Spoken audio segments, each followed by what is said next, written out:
Welcome to Unsealing You, the show where we dive deep into the stories of resilience, career reinvention, and the bold steps people take to unsealing their potential. I'm your host, Dr. Natalie Luke, and today's episode is one that so many of us can relate to. At some point in our careers, most of us will encounter a bad boss. But what happens when that bad boss is more than just difficult? What happens when they're manipulative, controlling, and toxic to the point where you question your own instincts and expertise? Today, I'm speaking with Dr. Patricia Stepp, Assistant Vice President for Technology Transfer. Patricia started her career in biomedical research, excited about the future, only to find herself in a lab run by a leader whose erratic behavior was undermining everyone around her. But rather than letting that experience define her, she made a courageous pivot, one that led her into a field she never expected to thrive in. We'll talk about how toxic leadership can shape careers in ways we don't always recognize in the moment. We'll discuss the emotional impact of workplace gaslighting, how to recognize your final straw moment, and what it really takes to walk away and start fresh. And trust me, you don't want to miss Patricia's story about the moment she knew she had to leave.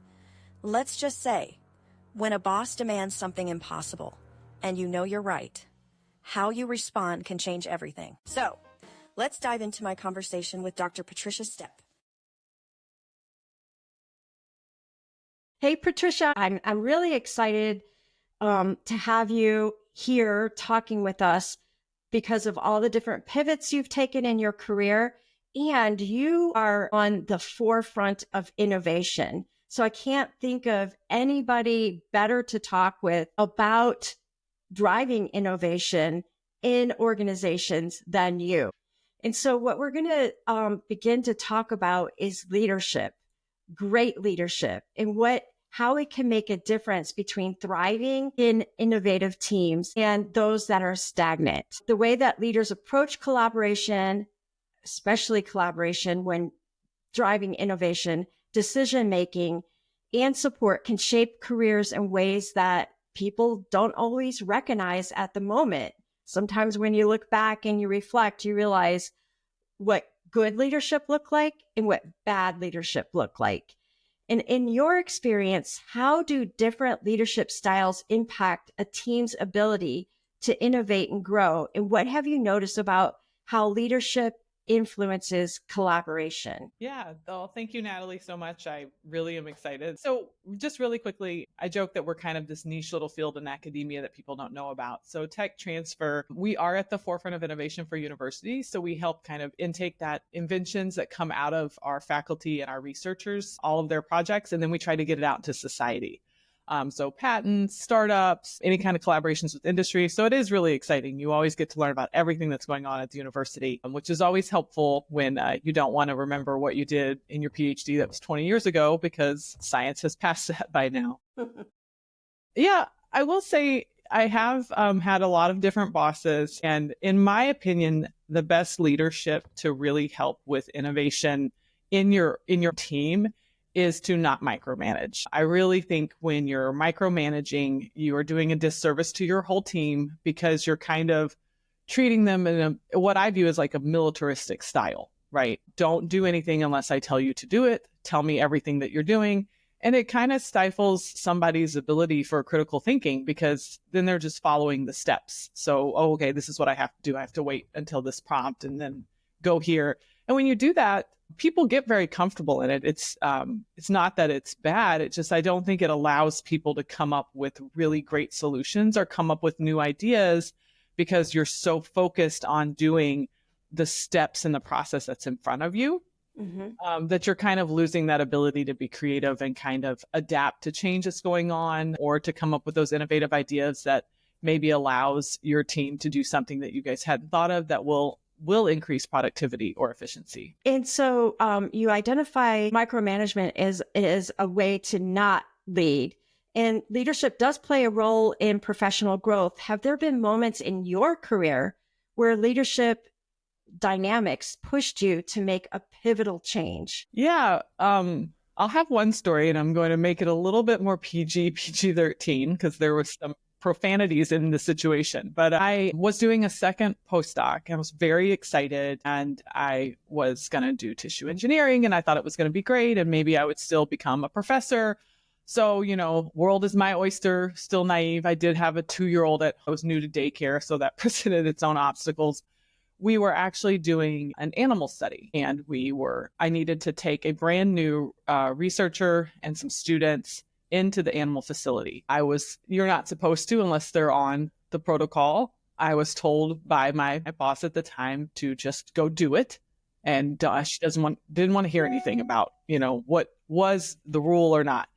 So I'm taking the people. I'm like, please be quiet. Please don't get me in trouble. Let's go get this, animal sample that we needed. And so we go back to the lab, and one of my students who had said, oh, well, last time she got very upset about this. So I'm going to clean up the sample really good so that it looks how she would like it. So we come back, and our boss was waiting for us, and we go in there. And so I have a brand new graduate medical student, so a resident, an MD, PhD, 5th year, and me. And she looks at the sample and she says, this is the wrong sample.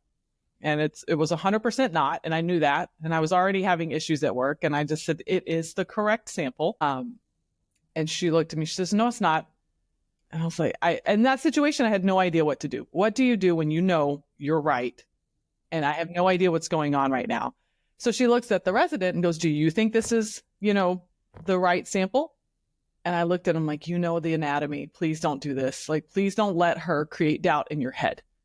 And he literally goes, I don't know. And I'm like, oh my God, I can't believe this is happening. And my MD PhD student, who knew it was correct, just keeps quiet. And I decided to stand my ground. I'm like, no, this is the right sample. And she looked at me, she screamed at me and told me to go call the animal facility, hold the animal, and go get the correct sample. And I just kind of looked at her. She could tell I was like, I don't want to do that. And she's like, get up right now. So she followed me to my office, made me call the animal facility, and I had to ask them to hold the animal because they will dispose. The animal was deceased, so we'll dispose of it.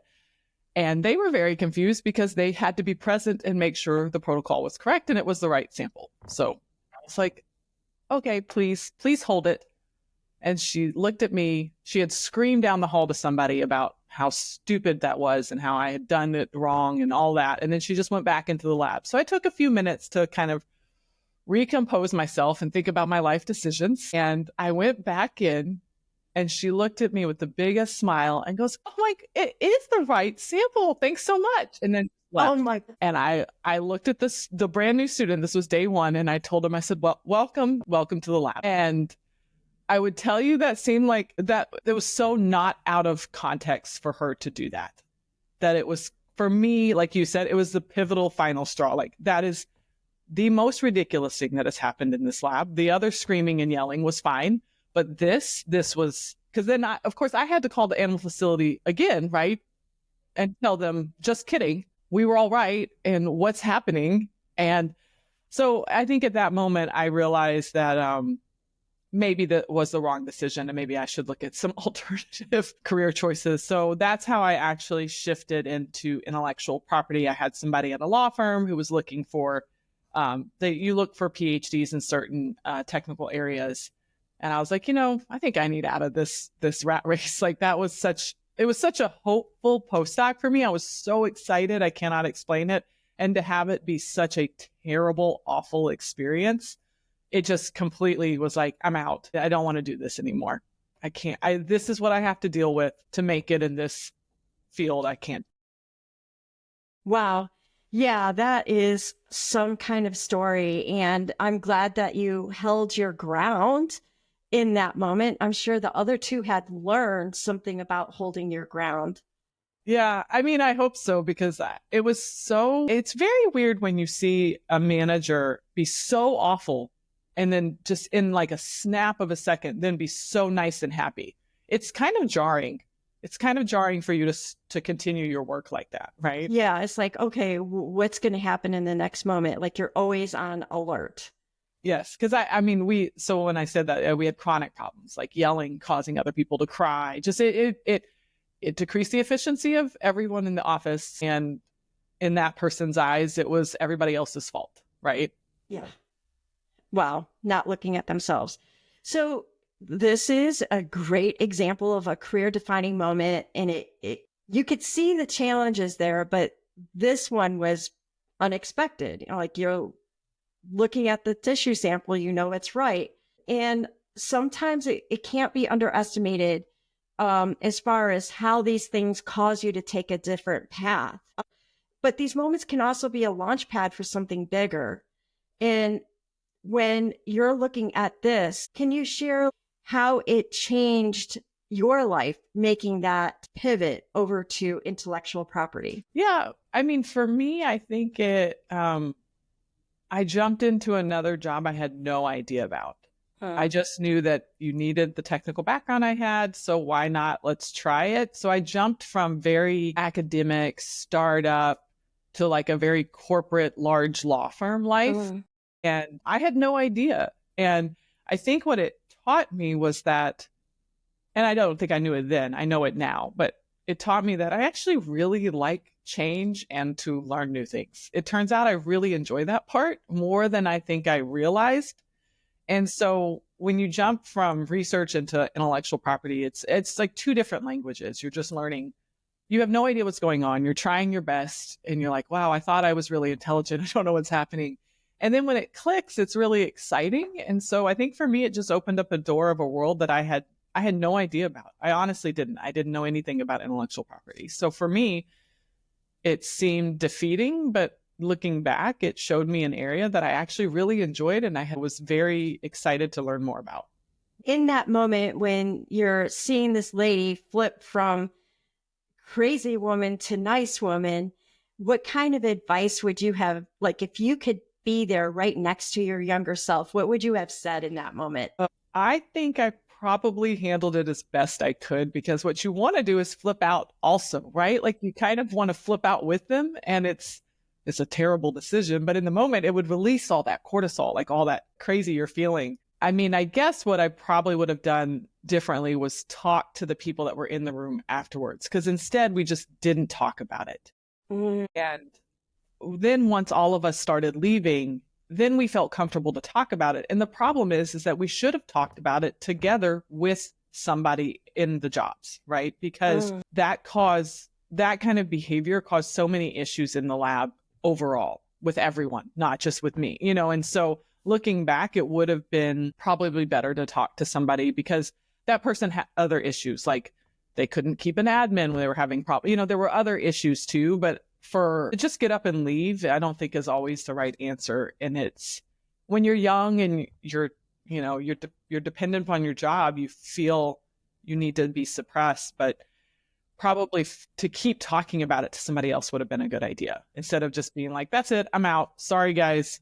Good luck. That is great advice. I am interviewing lots of different people. One of the people that I'm interviewing is a psychologist. And one of the biggest things that he talks about with women is the hardest part they have is finding their voice and making a statement. And that goes right along with what you just said. It's like, man, if we could have just discussed it right then and there, that would have been a great thing.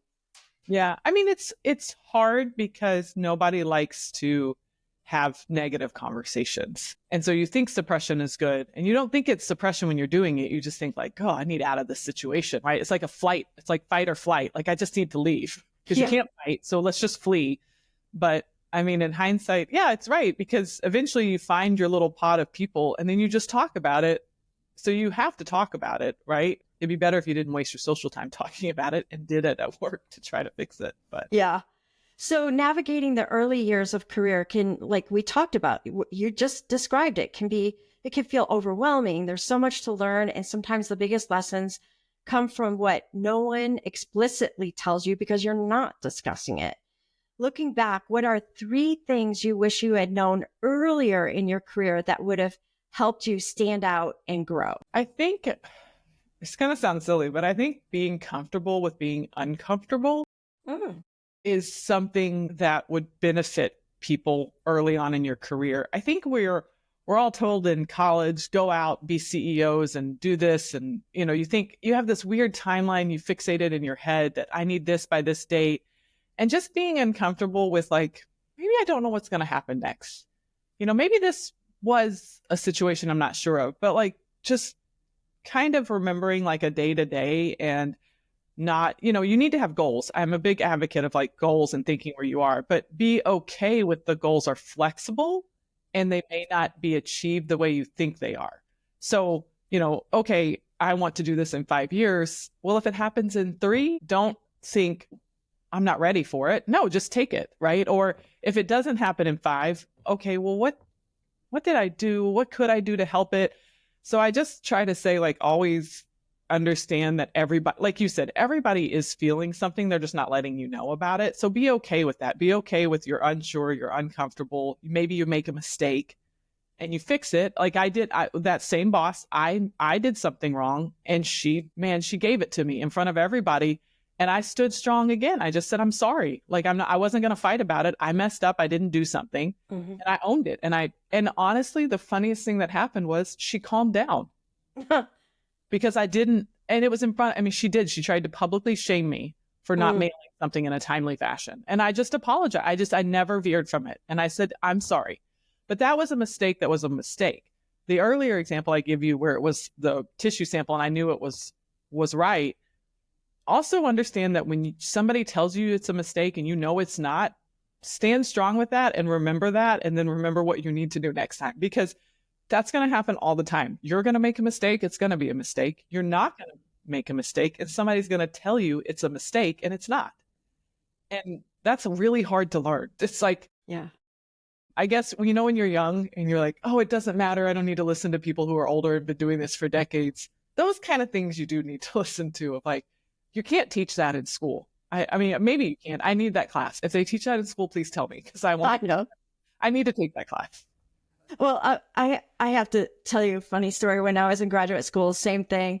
I wasn't a postdoc like you, but we were studying embryogenesis and we were using sea urchins. And the thing with the sea urchins is you get thousands of eggs all at one time and they're fertilized all at one time. So they're all developing and it goes from 1 cell to 2 to 4 to 8 to 16 to 32 and so on until it forms a hollow ball. And then at one end of the ball, the cells will start to pinch in to form the gut of the sea urchin. Yeah. And that's called invagination. So I was studying a transcript factor that was located right at that invagination point. It was basically in the butthole. And as the cells moved through, it would not express that gene anymore. So it was only in that anal pore, the butthole, that gene was being expressed. And my boss, I always did so much more productive work when my boss was out of town, and he was out of town for 2 weeks. So I got to study thousands of pictures to say, okay, yes, for sure, this is being expressed or showing up in in that anal pore. And so when he came back, I showed him my conclusions. And when I was done, he said, bullshit. And I said to him, kind of interesting that you use that word since it is in the butthole, but here are all the pictures, have at it. And it was the first time, like, I was like, hey, I know I'm right. You could sit there and study these pictures as much as you want, but basically it's in the butthole. And I left. I was not, like, before that time, I would have been really upset that he said bullshit. I would have doubted myself. And sorry for all I'm going to have to mark this as explicit language because I said that word, but it was important. So anyway, he came up like 2 hours later and he's like, okay, you're going to present this at Woods Hole in the fall. And to me, it was such a remarkable turning event for me because it's like, huh. Well, and I think it's such a good point you make, because that experience that I had wasn't useless, right? Because what it teaches you is how to deal with really difficult situations and how to not be aggressive about standing your ground, but just be firm about it. Like, there's no need to yell and fight back. There's just okay, well, this is how it is, because I have friends that I'm still friends with from that situation, which were great. I had, a really good experience with other people. One of my favorite moments was we would get medical students who would do 1 year of research. So they've never done research before. So they're kind of hilarious to the rest of us who've been in a lab for 5 to 10 years, right? And my favorite was, the 6-well plate that you grow things in. And we were growing cartilage cells in like a spherical pattern, but they're in media. And one of the students had taken up to look at them because we would count them. And you're not thinking about all the things you need to tell somebody who's never been in a lab before, but you're just assuming like some things they'll pick up on. Well, those lids aren't tight, right? Because they need airflow. So he tipped it and it went in his mouth. And it was the funniest thing that me and the other person in the lab had ever, short of like falling on the floor, it was the funniest thing because he immediately lost his mind about how disgusting that was. And then up the 70% ethanol, 30% water spray and started spraying his mouth. And I was like, whoa, stop. Okay, stop. And it was so hilarious. But in that moment, me and the other person were like, I don't think research is going to be in your for a future career. Like that probably wasn't enough for you, but it was so funny to us. And so I had great memories too, so I always say like, a toxic boss or manager doesn't have to ruin the entire experience. It just ruins a lot of it, but we had great times still. So that was always one of my favorite moments because I had never seen somebody do that. And I had never thought about what would you do if you were out in the moment and why would you spray your mouth with ethanol? It was very funny for us. Oh my gosh. So now that you move into the corporate environment out of the lab, how to find ways to make sure your contributions get noticed? That's some of the things that I hear women say, I'm doing all this work and I'm working hard, my head's down, but my work's not getting noticed. How did you learn to position yourself for leadership and visibility? I mean, after all, you're now an assistant vice president of technology transfer in your university. Yeah. I would say that career pivot, that first job wasn't the opportunity to do that. I took that job as a very big learning experience. And that was not where I was trying to gain leadership. I was trying to understand what this new job was. Mm-hmm. We had, law firms tend to be very hierarchical. So I was at the bottom until you take the patent bar, you're kind of this technical specialist. So you're used by whoever because you're the cheapest person in the room. Then you take the patent bar, you're a patent agent, you're a little bit better. In that situation, you do have to be patient and move up as needed. I did join, we had women in bio in my city. So I joined that for leadership. I did a lot of women events at the law firm. They had a lot of good events there as well, like book club. We read Lean In. So I did other things, but that job was not me trying to become partner in a law firm. That was me trying to be like, is this what I want to do? Is this the right environment, what I want to do? And I was busy trying to build a family. So that for me wasn't what I was trying to do. I was just trying to pass the patent bar. Do I want to go to law school or do I not? So I would say I took that job as a good learning tool, knowing that I wasn't trying to be a leader. I was just trying to be good at my job. So then how did you get into leadership after that? Yeah. So the recruiters will start calling. It's very funny. And I had a recruiter call and I kind of knew I didn't want to go to law school.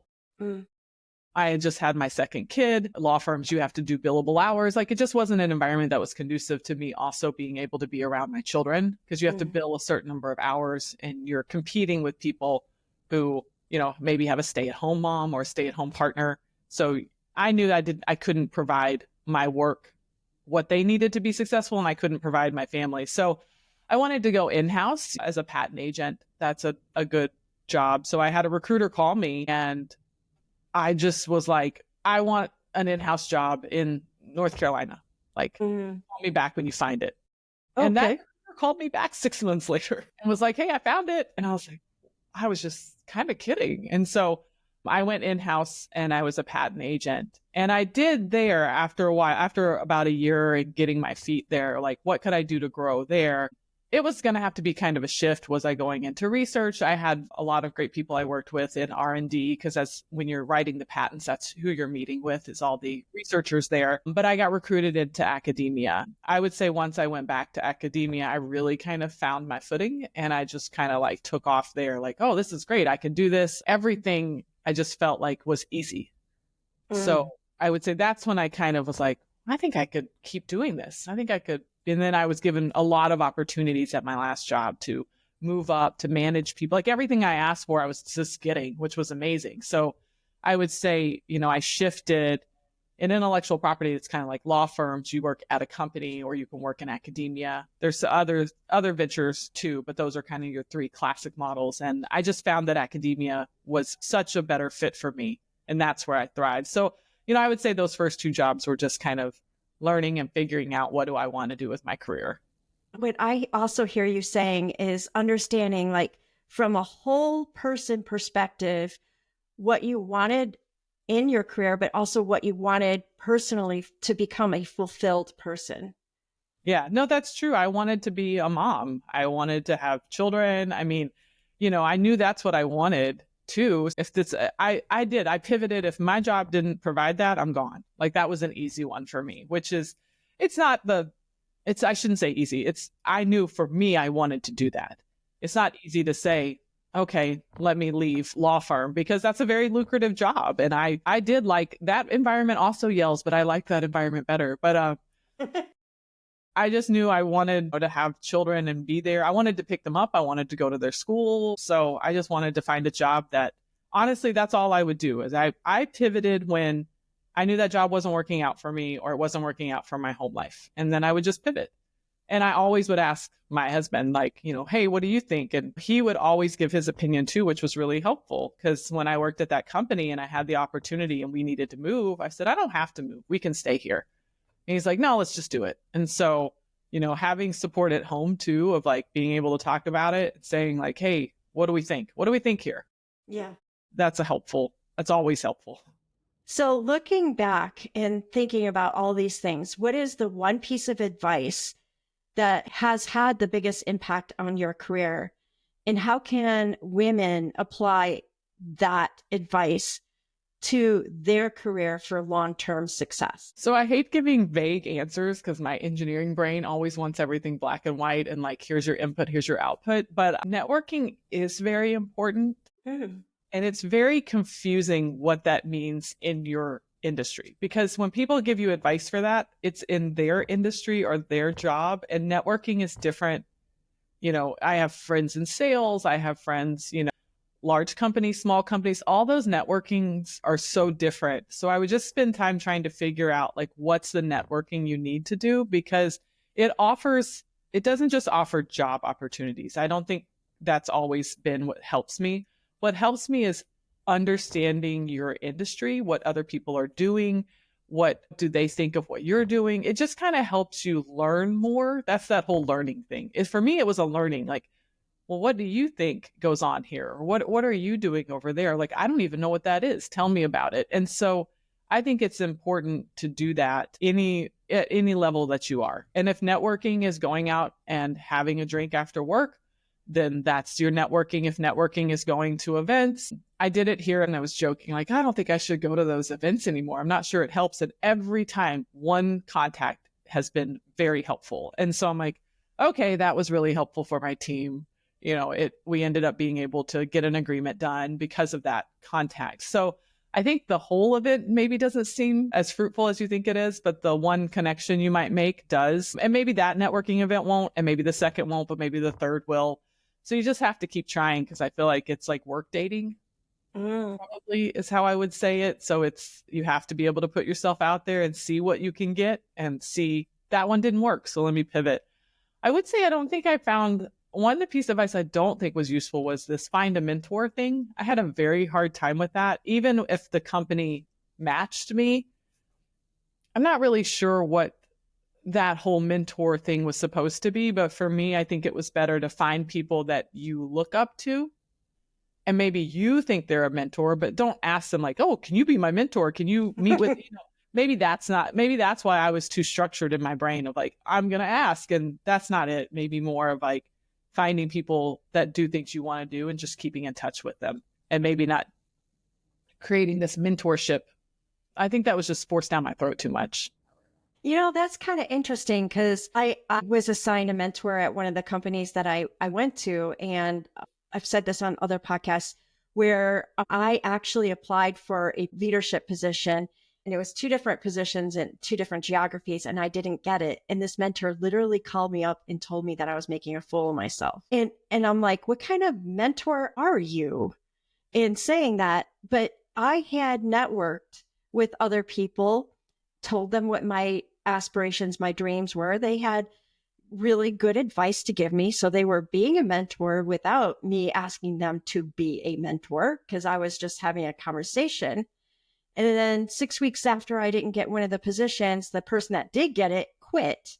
And then one of the folks that I had been networking with reminded leadership, hey, remember, Natalie's out there. And then I got the job. Yeah. See, and that's, yeah, I think it's crucial. This mentor defining thing doesn't work. But like, I have 2 key people I call when I'm thinking about a career pivot or a change. And they're not even in my industry, they're just the people I call to get advice. So those are my mentors, even though they're my peers. And so, yeah, finding whatever you need that mentor to be, and not letting society tell you this is a mentor and this is the structure we do and this is the meeting. I feel like it doesn't work out. Like you said, it didn't work out for me. I shouldn't say it doesn't. Everybody can do what they need to do to be helpful, but that was not helpful for me. So that brings me to the final thing that I really need to talk with you about. And today, things are changing a little bit. We see DEI, and I just said it, the dirty word, is taking a step back. It's like people say it's illegal. It's not illegal. But the thing is that things are, there's these formal channels that we were just talking about are taking a step back.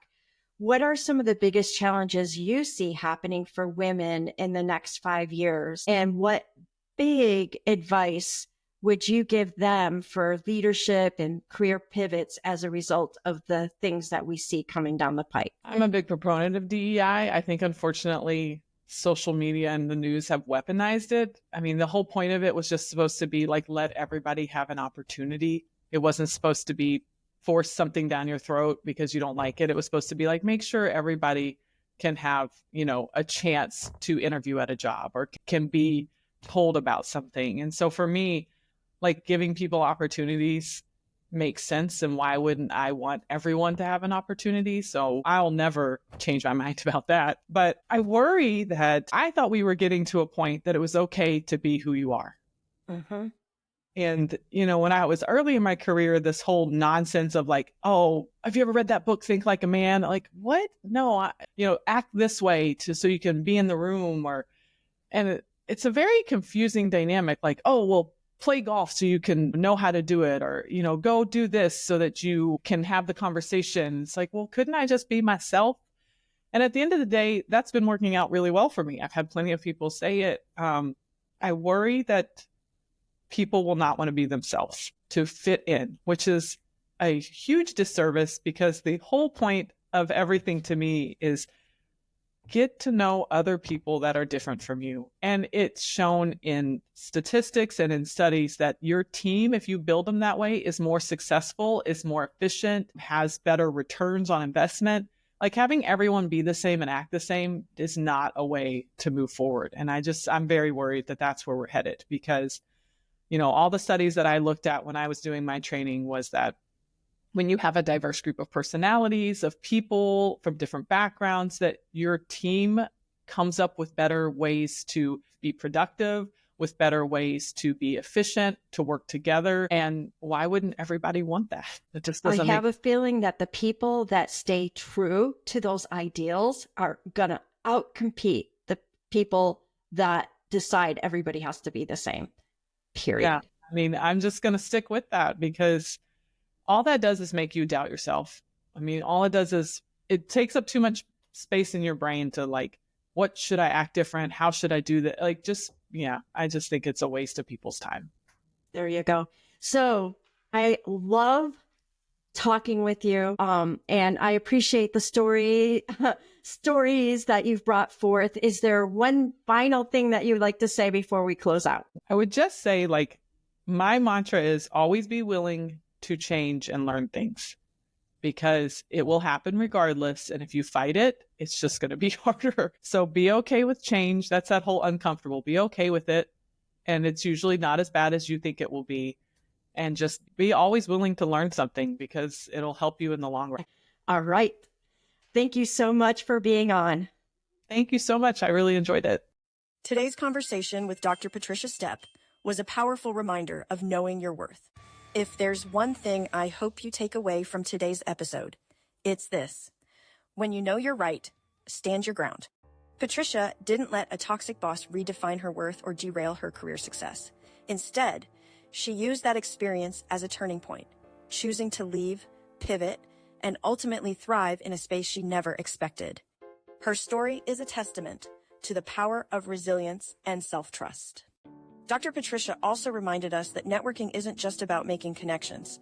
It's about creating opportunities, finding advocates, and confidently making career moves. And speaking of navigating the workplace, next week, we're tackling another hidden challenge, the invisible rulebook that shapes workplace success. Have you ever walked into the office after a rough morning, spilled coffee, stress levels through the roof, only to feel like everyone is judging you for it? That moment when your mood is misread, and suddenly it impacts how people perceive your leadership. In our next episode, we're diving into the power dynamics of bias in the workplace with Dr. Erin Reeves. We'll unpack the unwritten rules that no one tells you about until they're working against you, especially for women, people of color, and anyone who doesn't fit the traditional leadership mold. But here's the real reason you don't want to miss it. Dr. Reeves isn't just breaking down the problem. She's giving you a game plan to navigate bias, reclaim your voice, and take strategic action without losing your mind. From getting credit for your ideas to a 2-word phrase that can shift power dynamics in meetings, this episode is packed with insights that will change the way you see your workplace. So, hit subscribe, share this episode with someone who needs to hear it, and stay tuned, because next week, we're pulling back the curtain on the unspoken challenges that shape success. I'll see you then.